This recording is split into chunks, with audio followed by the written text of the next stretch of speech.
Bonjour, bonsoir. Je vous dis bonjour, je vous dis bonsoir. Je vais vous présenter le dernier cours et c'est vraiment les nouvelles formes d'organisation. C'est un petit cours assez intéressant et on va passer quelques minutes seulement pour vous parler des nouvelles formes d'organisation. Vous savez, au début du siècle, il y a eu des formes d'organisation vraiment structurées, mais qui privilégiaient, par exemple, le rendement. Hein? Par exemple, vous avez les organisations classiques, c'était le one best way, la meilleure façon de faire de la gestion pour eux. Et on a prouvé au fil des temps qu'ils avaient tort, parce qu'il n'existe pas de meilleure façon de faire de la gestion. Il y a de bonnes façons, de très bonnes façons, mais il n'y a pas de meilleure façon de faire de la gestion. Ça dépend de la situation. Maintenant, et, et là, c'était une forme d'organisation très rigide. OK?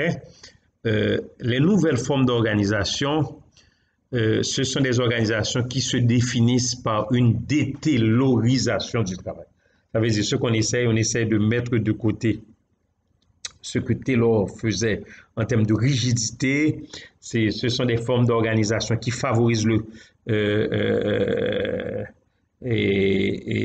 alors, on laisse le contrôle au lieu de contrôler pour les employés et on favorise à l'employé le contrôle des méthodes. L'employé, c'est à l'employé de contrôler les méthodes et les procédures d'exécution des tâches. Donc, alors c'est des choses, on peut le faire de façon individuelle, mais aussi de façon collective. Elles sont caractérisées par la souplesse, l'enrichissement, je dis bien l'enrichissement, et les nouvelles qualifications. Là, la communication aussi devient quelque chose qui est privilégié. Hein? Donc, ce ne sont pas aux membres du sommet ou les membres, ce n'est pas les superviseurs qui dictent quoi faire aux employés. C'est quelque chose, les superviseurs deviennent des coachs. On essaie de faire ensemble le travail. Ça veut dire c'est une gestion participative. OK? En Amérique, il y a eu très peu de tentatives. Walt Disney, par exemple, utilise une sorte de gestion où, après quelque temps, les employés deviennent des actionnaires, etc. Mais il n'y a pas eu beaucoup de tentatives aux États-Unis, mais surtout en Europe et les pays qui se trouvent, on les appelle les pays Scandinavie. Il y a eu beaucoup de tentatives. Les tentatives ont été vraiment plus nombreuses. La gestion participative, on l'appelle gestion participative, et la démocratie industrielle. Hein? C'est une expérience européenne. C'est la promotion du droit à la participation.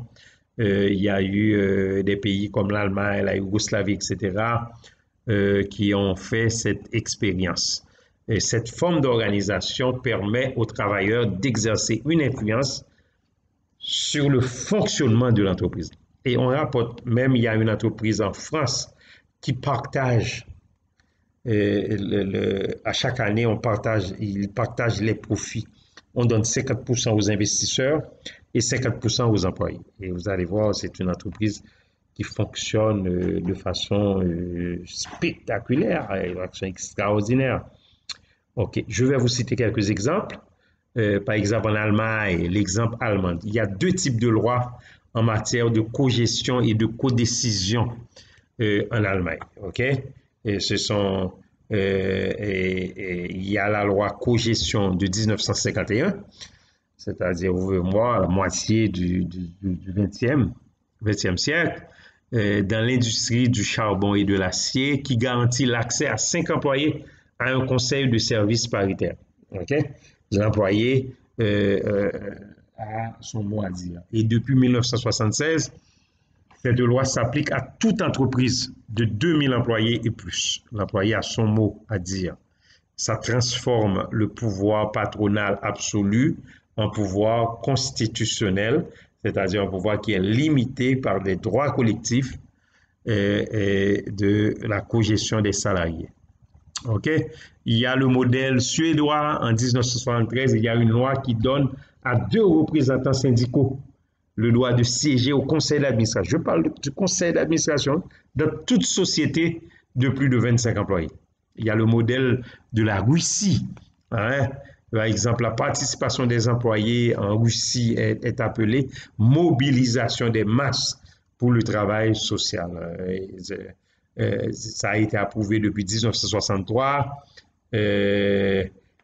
Donc, il y a un comité syndical, ce comité syndical d'entreprise, il y a la commission du contrôle pour gérer l'entreprise. Donc, ce sont les employés qui gèrent l'entreprise. Il y a le modèle chinois. En Chine, c'est le système des 2 participations qui est pratiqué depuis 1968. Les cadres participent au travail productif et les employés à la gestion. Ensuite, il y a le modèle japonais. Au Japon, l'emploi est garanti. Hein, l'emploi garanti, c'est vraiment l'une des caractéristiques fondamentales du système japonais. Alors, même si ce n'est pas une obligation légale et même si cette pratique n'est pas assurée par un contrat écrit, mais ça fait partie d'un common law, ça veut dire quelque chose qui est pratiqué, l'emploi garanti est encouragé par le ministère du Travail et l'Association des employeurs du Japon. Et les Japonais aussi, ils ont des valeurs qui sont très importantes pour eux. Par exemple, les Japonais respectent l'autorité. Ah ouais, le respect de l'autorité. Et aussi, les Japonais, si un Japonais sait que vous êtes dans des fraudes, et même si vous étiez son ami, il va vous laisser à côté. OK? Ce sont des valeurs. La même chose, chez nous, on a des valeurs aussi. Par exemple, les Haïtiens sont très accueillants. Hein? Par exemple, les Allemands sont très flegmatiques. OK? Ça veut dire les Français les Français sont très galants. Hein? Ce sont des éléments qui font partie de la culture d'un pays. Donc, les nouvelles formes d'organisation, ce n'est pas une gestion qui est contrôlée, c'est une gestion qui est participative. C'est ce que nous appelons vraiment l'entreprise démocratisante. D'accord? Merci beaucoup. C'est tout ce que je voulais vous dire sur les nouvelles formes vraiment d'organisation. D'accord? Et à la prochaine.